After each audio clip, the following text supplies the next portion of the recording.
네. 날씨도 되게 습하고 되게 무덥고 한 날씨에 또 퇴근하시고도 이렇게 먼 길 와주셔서 정말 감사드리고요. 저는 이제 인사드리자면 갤러리 마이어리거 울프에서 이제 갤러리 이제 매니저로 일을 하고 있는 구정봉이라고 합니다. 처음 뵙겠습니다. 그리고 저희 갤러리 소개부터 또 간단히 해드리자면 뭐 아시는 분들도 많으시겠지만 또 처음 방문해 주시는 분들도 있을 수 있다 보니까 저희는 마이어리거 울프라는 갤러리고요. 작년 9월에 이 공간에서 개관을 하게 됐습니다. 저희 가장 큰 특징이라고 하면은 독일 합작 갤러리예요. 그래서 마이어리거라는 독일 이제 93년도, 97년도 때 이제 개관을 해서 카를스루에서 시작해서 지금은 카를스루에 베를린, 그 다음에 스위스 바젤 이렇게 세 군데의 공간을 운영하고 있는 30여 년 된 이제 독일 갤러리가 있고요. 그 다음에 조슬린 울프라고 이제 프랑스 파리 베이스로 한 20여 년 정도 된 갤러리가 있는데 이 두 갤러리 대표님들께서는 오랜 세월부터 굉장히 막역하셨고 그리고 아시아 프로젝트들도 굉장히 같이 이렇게 협업하는 계기들도 많았어요. 그래서 저희 프리즈 서울도 이제 공간 생기기 전부터도 계속해서 또 같이 뭔가 프로젝트들도 하고 재작년 같은 경우에는 이제 한 부스에서 두 갤러리가 같이 프레젠테이션을 선보였었어요. 그때 뭔가 시너지라든지 피드백들이 굉장히 또 좋기도 했어서 작년 같은 경우에는 이제 부스 말고도 공간을 한번 같이 차려보자 해서 서울에 유일하게 이제 공간을 오픈을 하게 됐고요. 그리고 각각의 이름을 따서 마이어리거 울프라고 명명을 하게 됐어요. 좀 더 부연 설명드리자면 마이어리거도 이제 대표님들의 이름을 딴 이름이고요. 거기가 또 공동대표분이시거든요. 마이어 대표님, 리거 대표님 있으시고 조슬린 울프도 본명 그대로 쓰세요. 조슬린 울프 대표님이 운영하시는 갤러리라서 네, 그래서 대표님 3명이시고 그 다음에 저희 갤러리는 조금 특이한 점은 해외에서 이제 계속 같이 일을 해오셨던 분께서 한국에 마저 오셔서 상주를 하시면서 이 공간을 도맡아 주게 되셨거든요. 그래서 가야 무시라고 저희 갤러리 파트너이자 이제 We have some light issues. Okay. Very nice meeting you. I'm Gaia Muzi. There are you can join today. Thank you so much, Soyan, for organizing this with us. 그래서 이번 전시도 저희 양쪽 갤러리들 저희와 이제 굉장히 또 오랜 시간 두터운 신뢰로 좀 오랜 기간 일을 해온 작가님들이시고 유럽이나 이런 해외에서는 굉장히 지금 활발하게 활동을 많이 하고 잘 또 알려진 작가님들이 계세요. 그럼에도 이제 국내는 아직 많이 소개해드리거나 선보여드리지 못해서 국내에서의 인지도는 조금 아쉬울 수 있는 그런 작가님들인데 분명히 알아두시면 너무 좋을 작가님들이라서 저희가 저희 작가님들 안에서도 이번 전시 뭔가 좀 큐레이션으로 맞을 수 있는 좀 접점이 있는 작가님들을 한데 모아서 저희가 기획을 해본 전시고요. 그래서 이번 전시 제목 같은 경우는 이제 부드러운 이탈이라고 저희가 이름을 붙여봤고요. 저희가 이 작가님들의 가장 큰 공통점이라고 하면은 초현실주의를 좀 지향을 하고 그런 작업에 초현실주의를 좀 담아내는 작업들을 하시는 작가님들이세요. 그러면서 이제 저희가 미술에서 흔히 초현실주의라고 하면은 굉장히 동떨어진 먼 세계를 좀 생각할 법하거든요. 뭐 공상의 동물 완전히 현실에서는 전혀 볼 수 없는 이러한 좀 먼 세계를 이야기할 법한데 저희 이번 전시는 굉장히 좀 긴밀하게 우리가 일상에서 흔히 보고 접하는데 어딘가 모르게 조금씩 비틀어진 지점들을 통해서 좀 이상하거나 좀 다르다는 느낌을 받을 수 있는 그런 좀 너무 멀지 않은 그런 현실 세계를 이야기를 또 하고자 해요. 그래서 이번 전시는 크게 세 축으로 이제 이루어져 있고요. 그래서 우리가 매일 접하고 사용하고 곁에 두고 있는 사물 또는 내뱉는 말, 그 다음에 우리가 직접 만지고 우리 스스로를 움직이게 하는 신체, 그리고 마지막은 우리가 이 발을 딛고 있는 공간, 이 건축물, 공간에 대해서 이야기를 하고자 하는데 이 모든 요소들이 굉장히 익숙한 존재들이지만은 이 장 안에서, 이 전시 안에서는 어딘가 조금씩 틀어져 있는 지점들이 있거든요. 이제 그런 지점들을 조금씩 집중을 해서 작업들을 좀 살펴보시면 좀 더 재밌는 감상이 될 것 같고요. 이제 여기 첫 번째 작업이 시작이 되는데 카틴카 보크라는 1976년생 독일 출생의 작가님이세요. 그래서 여기는 가자미처럼 보이는 작업이랑 여기 계단 내려가면서 올려다 보이는 세라믹 작업, 이렇게 두 작업이 카틴카 보크 작가님의 작업이고요. 이 작가님 같은 경우에는 실제로도 작업을 일상에서 흔히 볼 수 있는 이런 사물들을 이제 가지고 오되 현실에서는 또 결코 상상할 수 없는 오브제로 분하게 하는 변화시키는 작업을 하시거든요. 그래서 뭐 숟가락도 원래 우리가 아는 숟가락이라면 손에 쥘 수 있는 굉장히 조그만 숟가락이어야 되는데 마구잡이로 휘어져 있다든지 아니면 사람보다 더 큰 형태로 분해 있다든지 이러한 좀 다양한 오브제들을 다루시고요. 재료 또한 이런 청동이나 세라믹 등 좀 다양한 재료로 작업을 하시고요. 여기서도 우리가 흔히 알고 있는 가자미 하면은 굉장히 좀 부드럽고 미끌거리고 이렇게 생명력 넘치는 그런 생명체인데, 이 작업에서는 청동으로 캐스팅을 하면서 굉장히 차갑고 딱딱하고, 그러면서 사람들에게 봤을 때 내가 알고 있던 기존의 그런 광어 가자미과는 또 전혀 다른 이미지와 이러한 딱딱한 모습에서 또 뭔가 좀 다른 좀 발상을 전환케 하는 지점을 만들어주는 작업이고요. 그리고 저기 보이시는 작업은 발화라는 제목의 작업이에요. 그래서 발화라고 하면 이제 말을 내뱉는 걸 의미를 하는데, 이게 말이라는 게 우리가 매일같이 이렇게 내뱉지만 막상 입을 떠난 순간에는 바로 사라져 버리는 그런 존재이기도 하거든요. 그런 눈에 전혀 보이지 않는 말이라는 개념을 이렇게 세라믹으로 또 표현을 해보셨는데, 마치 저기 보이는 톱날 모양들을 좀 이빨을 연상케 하면서 이 말이라는 것, 이게 내뱉으면은 사라지는 말이지만은 굉장히 감정을 전달하고 내 의견과 내 생각을 전달할 수 있는 좀 그런 보이진 않지만 딱딱하고 무게 중심이 잡혀 있는 그런 강렬한 힘들을 전달해주고자 좀 표현해낸 작업이기도 합니다. 그리고 우리가 일상에서 흔히 이렇게 보는 사물들, 내뱉는 말들로 이제 미루어 봤다면은 이제는 신체로 넘어가 볼 텐데요. 여기 정면에 보이는 작업이 이제 드로잉 작업이 미리암 칸 작가님이세요. 뭐 많이들 국내에는 그래도 저희 작가님들 중에서는 아시는 분들이 꽤 많이 계시는 작가님이세요. 뭐 송은에서도 재작년에 피노 컬렉션 하면서 좀 여러 점이 나오면서도 국내에 이제 분들이 많이 좀 알아봐 주시기 시작하신 작가님이라고 저는 알고 있거든요. 49년생이고 뭐 한국에서나 그렇게 좀 대중적으로 알려졌다 뿐이지 이미 그 전부터는 많은 작업들을 하고 계시고 지금도 굉장히 활발하게 활동하고 계시는 작가님이시기 때문에 다들 좀 많이들 아시리라 생각이 들고요. 작가님 같은 경우는 이제 스위스 출생이고 49년생이다 보니까 전란을 겪으신 작가님이세요. 그래서 그 예전에 마치 그 미처 말로는 표현하지 못할 그런 장면들, 결코 상상할 수 없는 그런 경험들을 많이 겪었다 보니까 그때 받았던 감상들을 좀 작업으로 표현을 해내시다 보니까 좀 이렇게 막상 봤을 때 굉장히 좀 과격하고 폭력성이 두드러지는 이런 작업들도 많이 보이는 게 특징이거든요. 그래서 이 작업 같은 경우에서도 신체로 넘어오면서 이렇게 좀 상처받기 쉬운 그런 육체들, 정신들, 이게 사람이 굉장히 어떤 생명체보다 굉장히 강하고 굳건해 보이지만 또 정신적이거나 이런 영혼적인 측면으로 봤을 때는 그 어떤 또 생명체보다도 유약한 부분을 갖고 있는 또 인간의 신체이기 때문에 그런 지점들에 좀 초점을 맞춰서 이번 전시에서 좀 작업에서 좀 살펴볼 수 있으면 좋겠다 싶었고요. 그리고 여기 있는 이제 하반신과 상반신 작업으로 넘어오게 되는데, 이 작가님은 이제 에바 코타트코바라는 82년생의 이제 체코 출생의 여성 작가님이세요. 지금도 프라하에서 계속 작업하고 계시고, 작가님 같은 경우는 일상에서 흔히 볼 수 있는 재료들을 이렇게 좀 다양하게 활용하는 게 특징인데, 이번 전시에서의 작업은 이렇게 좀 신체, 근데 안에 육신이 빠져나간 이런 좀 틀만 남은 듯한 이런 육체들을 보여주면서 과연 이 세장이나 이런 철제 틀처럼 보이는 것들이 신체를 지켜주고 보호해주기 위한 그런 갑옷일지, 아니면 이렇게 텅 비어져 버리는, 아니면 이 신체를 억압하고 육신은 다 사라지고 이렇게 억압하던 틀만 남은 그런 존재들인지에 대해서 좀 궁금한 점을 던져주시고, 그런 사회 구조적인 것들과 그 안에서 이제 삶을 영유하고 있는 그런 인간들, 인류들의 관계들에 대해서도 굉장히 좀 면밀히 고민을 하고 작업으로 풀어내시는 그런 작가님이십니다.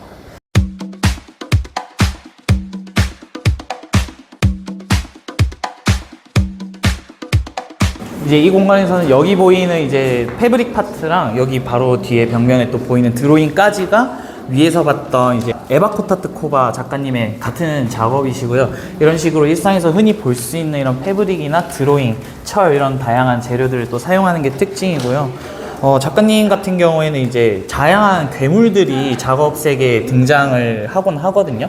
이 괴물들도 이제 사회적 약자의 고통을 이용해서 그런 살아가는 사람들, 이게 비단 그런 거대한 존재들만이 아니라 우리도 우리 모르게 이런 일상에서 하나씩 행하는 그런 작은 악행들이라 해야 되나? 단어가 이렇게 떠오르진 않지만 우리도 우리 모르게 뭔가 말로 상처를 주거나 나도 모르게 이렇게 남들에게 피해를 주는 상황들이 발생을 하잖아요. 그런 것들까지 다 포함해서 이런 좀 우리가 우리 내면에서 마주할 수 있는 그런 괴물들을 좀 연상케 하는 이미지들을 작업에 많이 등장을 시키세요. 그래서 이렇게 마주했을 때 또 내 안에 그런 작은 괴물들을 이렇게 좀 마주하면서 좀 나를 되돌아보고 반성할 수 있는 그런 지점도 조금 마련을 하는 작업들이라고 볼 수가 있겠고요. 그리고 요 작업 같은 경우들도 이제 괴물을 표현한다고 했지만은 이제 요 작업 같은 경우는 22년도 때 이제 갤러리 위켄드 베를린이라고 저희 그 베를린에서 매년 행해지는 큰 미술 행사가 있는데 그때 저희 마이어 이거 공간에서 이제 개인전을 했던 작업이에요. 당시 따님이 이제 5살이라고 하는데 그 딸이 이제 5살이다 보니까 공상 속에 있는 그런 생명체들이 굉장히 많아서 엄마한테 이렇게 매일같이 막 말을 하고 들려주고 이런 시절이 있었는데 그때 이제 또 들으면서도 참고를 해서 좀 탄생을 시킨 이런 괴물 드로잉이라고 또 보시면 되고요. 여기들도 이렇게 빨간색으로 표현을 하면서 위에 또 빨간 실이 있었잖아요, 철제에서. 그런 식으로 작가님한테서의 좀 공통점을 찾아볼 수가 있고, 이번 전시에서는 좀 빨간색 하면은 신체도 이야기하고 있다 보니까 이런 좀 붉은 색깔, 피, 신체 이런 것들과 굉장히 좀 맞닿아서 연상을 해볼 수 있을 것 같았고, 작가님이 요 나중에 오셔서 보시면은 패브릭에 이렇게 구멍이 뽕뽕 뚫려 있어요. 위에 있는 철 작품들도 굉장히 텅 비어 있는 것들이 특징이었고, 이러면서 진짜 누구보다 상처 입기 쉽고 이렇게 상처가 오래 남아있는 이런 신체의 모습들을 좀 연상케 하고자 하셨고, 그치만 가까이 들여다보면 이 구멍들이 또 붉은 실들로 다 이렇게 스티치가 돼 있어요. 그러면서 또 그런 상처받기 쉬운 신체, 육체가 좀 봉합되어 가고 회복되어 가는 과정들을 또 그치만 우리가 다시 이걸 좀 딛고 일어서서 나아갈 수 있는 그런 또 지점들을 더 이야기를 해주고 있는 작업들이라 보시면 되겠습니다.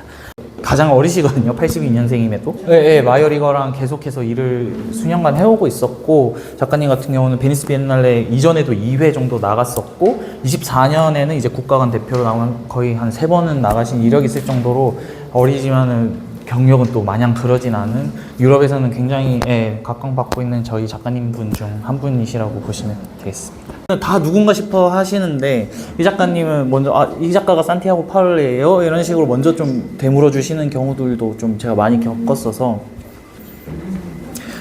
이제 여기로 넘어오면은 이제 신체의 이제 긴장감들이 굉장히 이때까지는 좀 딱딱한 이런 물성들로 고조됐었다면은 여기에서는 이제 이 작가로부터는 조금 더 이 분위기나 서사를 조금 풀어주는 부드럽게 좀 슬라이드를 해줄 수 있는 저희가 좀 섹션으로 마련을 해봤고요.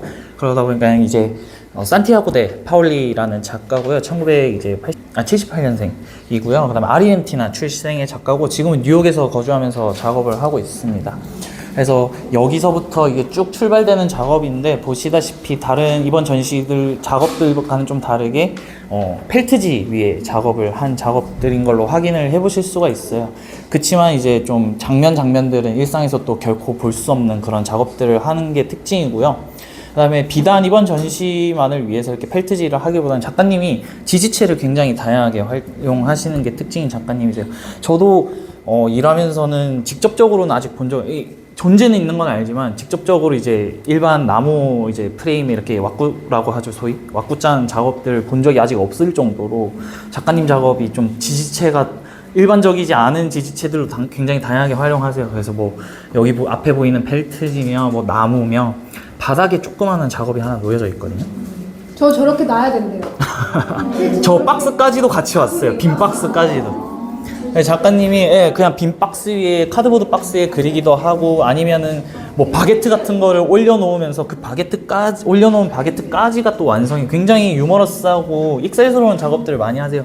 그래서 저 작업도 부연 설명을 작가님이 해주셨던 게 저희 그 마요리거에서 개인전 했을 때 바티칸에서 오신 관객분이 이제 전시 축하한다고 주신 과자 선물이 있는데 그 과자 틴 케이스예요, 저게. 그래서 그 틴 케이스 위에 이제 또 페인팅을 그래서 과자 상자 위에 이제 그림을 그려보기도 하고 그다음에 뭐 세라믹을 활용하기도 하고 여기서도 일반 캔버스긴 하지만은 이제 왁구 짜지 않은 채로 또 유머스럽게 막 실제 지폐도 이렇게 붙여서 페인팅을 얹기도 하고 이런 평범하지 않은 이런 좀 지점들을 재밌게 발견하는 작업들을 많이 하는 작가라고 봐주시면 될 것 같고, 작가님 작업에서 굉장히 신체 부분들이 많이 등장하거든요.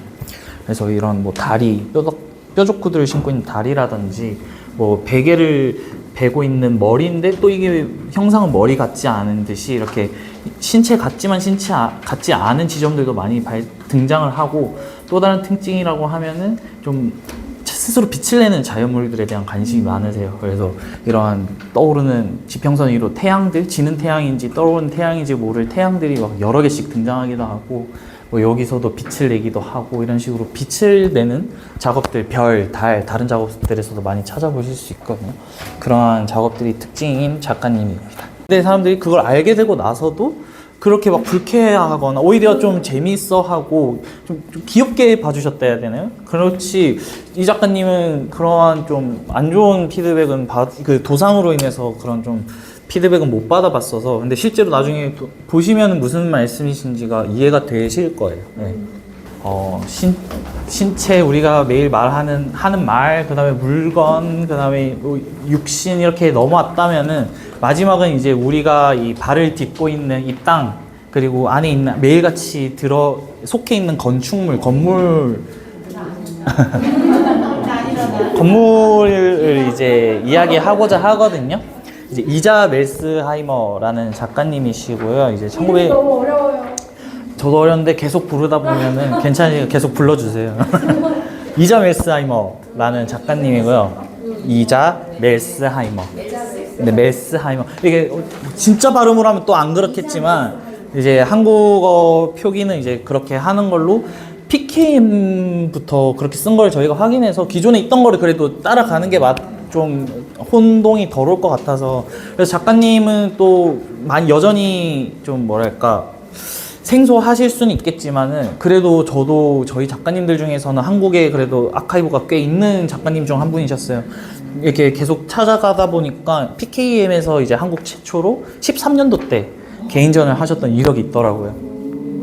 그리고 22년도 때인가 이제 에스더 시퍼가 이태원에 있을 때, 지금 이사 오기 전 공간에서 개인전을 또 한 번 했었고, 왜냐면 에스더 시퍼랑도 일을 하는 작가거든요.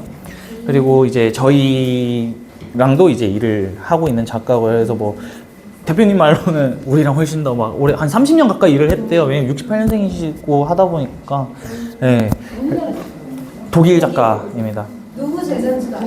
바젤리츠. 바젤리츠. 네, 제자여서 그때 제가 이번에 베를린 갤러리 위켄드 기간 때 독일을 다녀왔어서 그때 작가님 작업실도 방문을 했거든요. 그때 마침 그 얘기가 나왔어요. 바젤리츠 타계하신 다음 날이었어요. 그 얘기하다가 작가님이 듣더니 내 선생님인데 원래 그때 이제 뭔가 얘기가 좀 피게 돼가지고 알게 됐고, 원래 회화인데 이 작가님은 좀 엄밀히 보시면 조각 작가 같잖아요. 근데 원래는 회화로 들어갔는데 작가님이 회화 안 맞는 것 같다, 좀 나 옮겨야 되겠다 했는데 교수님이 그냥 전까지 말고 계속 내 밑에서 해라 이런 식으로 뭐 얘기를 해주셔서 자기 하고 싶은 거 하되 계속 그 해학과에 남으셨나 보더라고요. 예술과에. 작가님의 주 재료는 이제 과슈 작업이랑 세라믹 작업을 하시고요.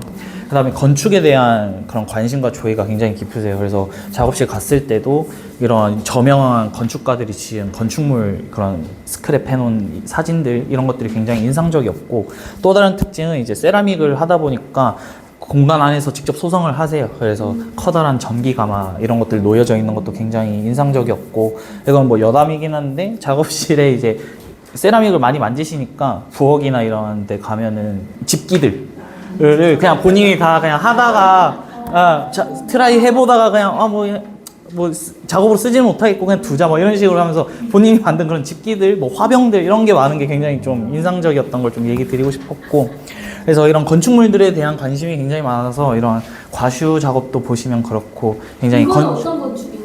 이거는 그래서 작가님이 르꼬르비지의 또 건축에 대한 관심도 굉장히 많아요. 그래서 르꼬르비지가 이제 실제로 건축을 맡았던 루샹 성당이라는 성당이 있어요. 거기 성당에 빗물을 받는 저수조 부분이 있는데 그게 르꼬르비지의 건축물답게 이렇게 평범하지 않은 디자인으로 제작이 됐었고요. 그거에 영감을 받아서 작가님이 이제 이 과슈 작업과 조각 작업 한 작업 세트로 이렇게 좀 시도를 해보셨고, 예, 그래서 여기 보이는 저 빗물 바지들이 여기 그대로 표현이 되어 있는 걸 볼 수도 있고, 그다음에 여기 이제 배경이 성당이다 보니까 그런 영적인 도상들을 좀 이미지에 같이 좀 등장을 시켜 보셨다고 하더라고요. 그럼 이거 두 개는 함께 세트? 네, 요거 두 개가 한 작업이에요. 그래서 제가 좀 이해 도와드리려고 이미지를 가져왔는데, 이거 루샹 성당, 르꼬르비지에가 했던 성당, 유명한 성당인데, 여기 이제 한 켠에 보시면은 이런 식으로 빗물 바지를 확인해 보실 수 있어요.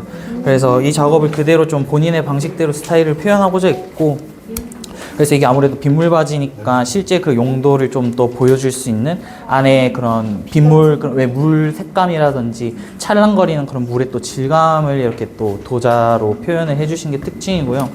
원래 작가님이 원래 저희랑 올해 이 공간에서 개인전을 좀 선보여드리려고 저희가 일정을 했다가 좀 부득이하게 빼게 됐어요, 올해 전시에서. 왜냐하면은 아무래도 에스더 슈퍼랑도 같이 하고 계시는 작가님이라서 그럼 내년에 아예 좀 각 잡고 에스더 슈퍼랑 동시에 이원 개인전을 좀 가져보는 게 어떨까. 이게 아무래도 갤러리마다 특성이 한 작가의, 쉽게 말하면 그 안토니 곰리처럼 그렇게. 근데 저희는 거리적으로도 굉장히 또 가깝고 좋고 이래서 저희가 좀 더 재밌게 꾸려볼 수 있지 않을까라고 생각을 해서, 예, 저희가 올해 전시에서는 우리만 할 게 아니라 내년에 좀 같이 좀 더 크게 해보자 해서 저희가 빼게 됐고, 아무래도 작가님의 작업이 갤러리마다도 특색이 있으니까 아마 공간마다도 좀 달리 이렇게 좀 눈여겨볼 수 있는 지점들이 있지 않을까, 재밌는 지점들이 있지 않을까 생각이 되고, 이건 아직 아이디어기도 하고 뭐 확정된 건 하나도 없긴 한데, 아무래도 작가님이 도자를 하시다 보니까 이제 한국이 또 이런 도자 기술이 또 굉장히 역사적으로도 유고하잖아요. 그래서 좀 레지던시처럼 좀 미리 오셔서 한국에서 좀 지내면서 한국 전시를 위한 작업을 하실 수가 만약에 있다면, 이천이나 이런 데서, 그럼 또 결코 한국에서 전시를 가지지 않았더라면 결코 또 볼 수 없는 작업들이 탄생할 수 있지 않을까라는 기대가 되기도 하고, 그리고 건축물이 같이 차용이 되는 작가님이시다 보니까 또 한국 건축물이 얼마나 또 전통 건축물들이 영감을 많이 줄 수 있을까를 생각하면은 저는 좀 이 아이디어가 좀 구체화가 됐으면 너무 좋지 않을까라는, 이건 개인적인 좀 생각이니까, 그거 아니더라도 작가님 작업 너무 또 재밌고 또 이런 식으로 운영되는 전시는 또 드무니까, 그러니까 알고 계셔 주셨다가 내년에 또 관심 갖고서 놀러 와 주시면 될 것 같고요. 이렇게 갑작스럽게 전시 소개를 제가 이렇게 많은 분들 앞에서 설명을 드린 게 처음이라 좀 횡설수설 했을 수도 있는데 잘 들어주셔서 감사드립니다. 저희 갤러리가 두 갤러리가 합작을 한 갤러리이기 때문에 또 가장 큰 장점 하면은 각각의 갤러리들과 일을 하고 있는 작가들, 그 인벤토리 작품들 다 저희가 또 같이 끌어와서 또 선보여 드릴 수 있는 또 장점이 있기 때문에, 저희가 실제로도 업무 같은 것들을 할 때 양쪽 갤러리들 스태프들이랑도 다 같이 이렇게 소통을 하면서 일을 해오고 있거든요. 그래서 뭐 프리즈 기간 때도 또 본사에서들도 또 오고도 하시고 할 정도로 긴밀하게 저희는 이제 하나로서 좀 돌아가는 갤러리로 봐주시면 되겠고, 80년도 때 서울미술관이라는 곳에서 이제 전시한 이력이 있더라고요. 그때 80년도다 보니까, 그리고 지금 그 미술관이 없어진 곳이라 아무리 찾아봐도 뭔가 디테일한 자료들은 안 나오지만, 그때 당시에 디샹의 작업들을 선보였던 전시가 있었다. 주간 전시 한 번, 그 다음에 18년도에서 19년도 넘어갈 때 이제 국현에서 이제 했던 지점들도 저는 좀 재밌게 보고 있고, 그래서 그 개인 소장자분께서 30여 년 동안 이제 디샹의 그런 발자취를 좀 따라다니면서 그와 관련된 이런 소장품들 좀 본인만의 까다로운 기준이랑 안목으로 좀 선별을 해서 30여 년 동안 계속 모아온 디샹만의 컬렉션이 있는데 한 250여 점 정도 돼요. 그래서 그게 여기 다 들어왔네. 근데 그런 뭐 저희가 흔히 생각하는 큰 막 그런 작업들, 레디메이드라든지 페인팅도 보다는 작가님이 워낙 그런 종이 작업들도 굉장히 많고 이래서 저희가 아마 디스플레이도 좀 서가대 방식으로 해서